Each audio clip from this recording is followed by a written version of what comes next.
Mencengangkan sekaligus menjijikkan mengikuti sidang terdakwa kasus penggelapan dana oleh ACT, aksi cepat tipu. Menurut dakwaan jaksa, dari dana 138 miliar dari santunan Boeing, hanya 20 miliar yang disalurkan oleh ACT. Ini kan 85,5% dari dana santunan dicuri oleh pengurus ACT. Kadrun benar-benar raja tega kalau nilep dana sumbangan. Fatwa itu pendapat. Fatwa bisa didebat.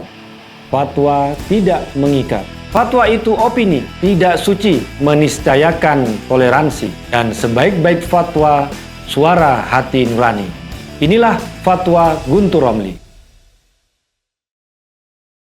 Assalamualaikum warahmatullahi wabarakatuh. Salam sejahtera untuk kita semua. Shalom, shalom aleichem, Om Swastiastu, Namo Buddhaya, Rahayu, Salam Nusantara.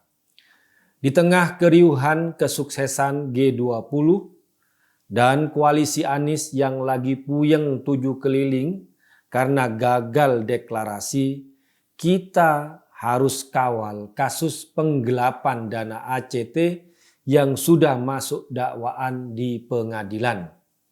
Ini kasus membongkar kemunafikan maling-maling dana sumbangan dengan memakai jubah agama.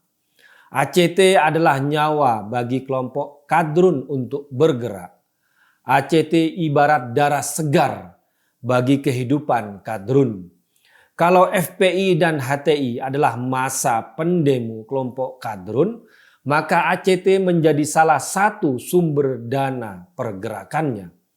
Ketika HTI dan FPI dibubarkan, ACT terbongkar korupsinya yang miliaran, maka kita lihat kadrun pun sulit bergerak. Mereka kini merapat ke Anies Baswedan. Pilpres 2024 bisa menjadi proposal untuk menggalang dana kembali.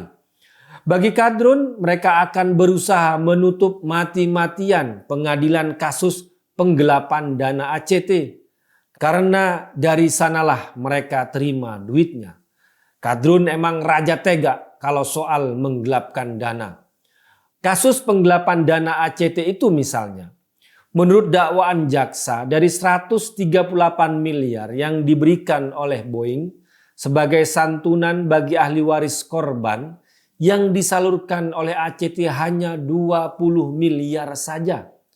Astagfirullah, ini kadrun memang benar-benar raja tega. Itu yang digelapkan kan dana santunan, dana untuk duka cita bagi ahli waris, keluarga korban kecelakaan pesawat. Duit itu juga sebenarnya tidak bisa menggantikan nyawa. Duit itu tidak bisa menghibur seluruhnya duka cita keluarga korban kecelakaan pesawat. Kok tega-teganya digarong, disunat oleh kadrun. Ini benar-benar raja tega. Hanya orang psikopat yang tega mencuri dana dari orang yang berduka cita. Ini ibarat menari-nari di atas luka orang lain, memanfaatkan kesempatan dalam kesulitan, kesusahan orang-orang lain. Kemudian yang digarong juga tidak tanggung-tanggung. 20 miliar dari 138 miliar berarti kan hanya 14,4% saja.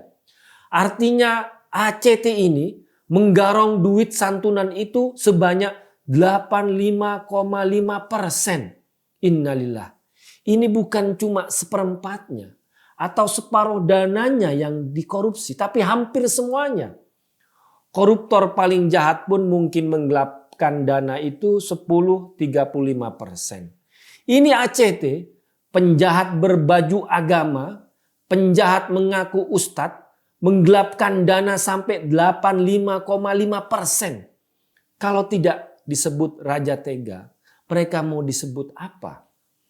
Kalau kita membaca perincian kemana larinya duit 118 miliar dari 138 miliar itu, kita akan lebih tercengang.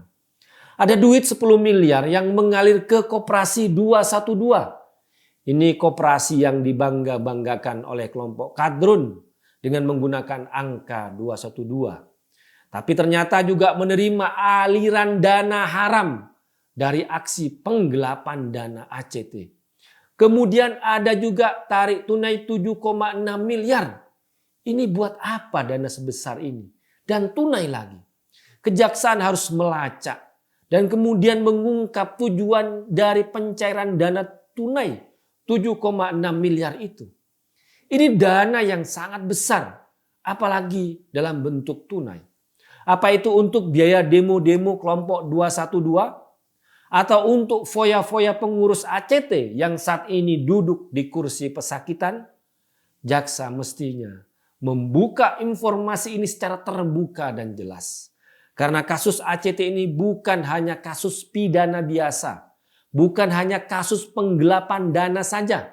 Ini penggelapan dana yang merugikan banyak orang dan membawa-bawa simbol agama. Kasus ini bisa menjadi informasi agar publik terus cerdas merespon pengasong-pengasong sumbangan yang mempolitisir isu-isu agama. Namun ujung-ujungnya dana sumbangan itu ditilep juga. Yuk kita kawal terus persidangan korupsi ACT. Wassalamualaikum warahmatullahi wabarakatuh.